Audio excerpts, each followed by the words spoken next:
Let's start with Mrs. Clinton, if we can. Douglas, do you think she would be bad for us? Let me just correct you very quickly, if I may, Jeremy. The HGS is a cross-party think tank, so I owe it to my left-wing colleagues as well as our Labour members to stress that. Okay, we give you the label because we thought about it.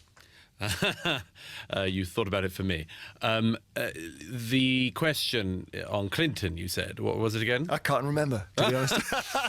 This is why you have to get your research right. No, that's fine. Listen, just you open up on either one of those candidates and tell us why you think they'll be better for us. I mean, look, the interesting thing is, as Sir Christopher, I agree with almost everything Sir Christopher just said. The interesting thing is that there are a whole set of assumptions that people, I think, make about the special relationship, which have shifted over recent years and over recent presidents.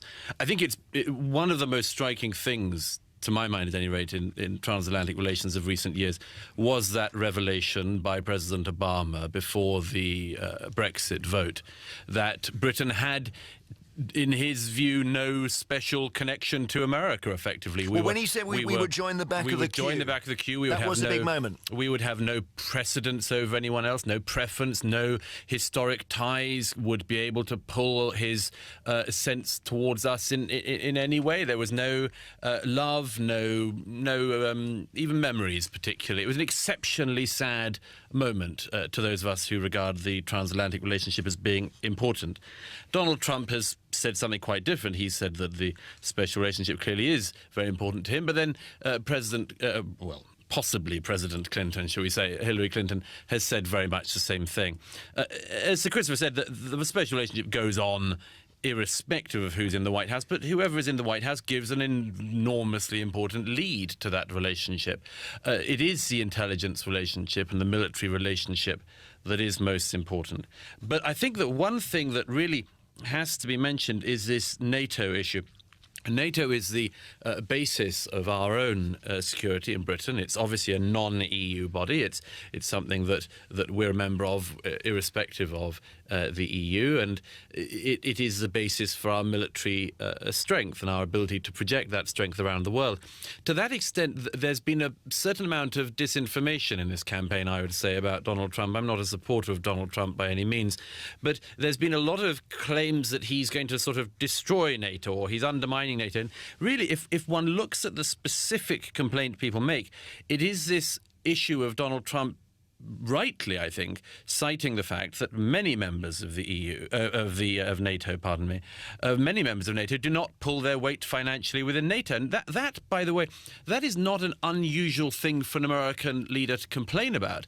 Previous American presidents have complained about that. But it's an idea that it gives him an excuse to do the isolationist thing, which is to say, look, we're not policing the world. I'm sorry. Right. Sort it out yourself. Exactly. And you see, one may agree with that or not, and I think it would be a very retrograde thing for the world if America were to step back in the kind of manner that Donald Trump would suggest. But the interesting thing about this is, as I say, and it's been a constant in this campaign, because of the glaring faults of Mr. Trump, not to mention the glaring faults of his Democrat opponent, there has been a temptation to pick up individual phrases and throw them around as something they're not. It is a very laudable thing, I think, to try to urge other NATO member states to spend the 2% GDP requirement on defence, as this country does.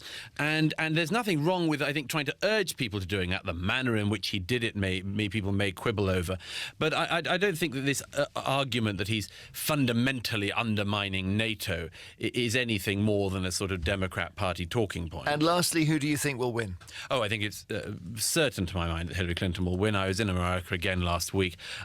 If Donald Trump had played his campaign slightly cleverer, then it could have been possible, particularly in recent days, when the FBI investigation reopened, it could have been possible for him to persuade those people who were so depressed by Hillary Clinton to instead of just not turning out to vote, to turn out to vote for Trump. And frankly, the jump you have to make to be so down about Hillary Clinton that not only can you not vote for her, but as a result you will vote for Trump, is just too large a leap for most people to make. So there's very little crossover. But one final thought, if I may. Yeah.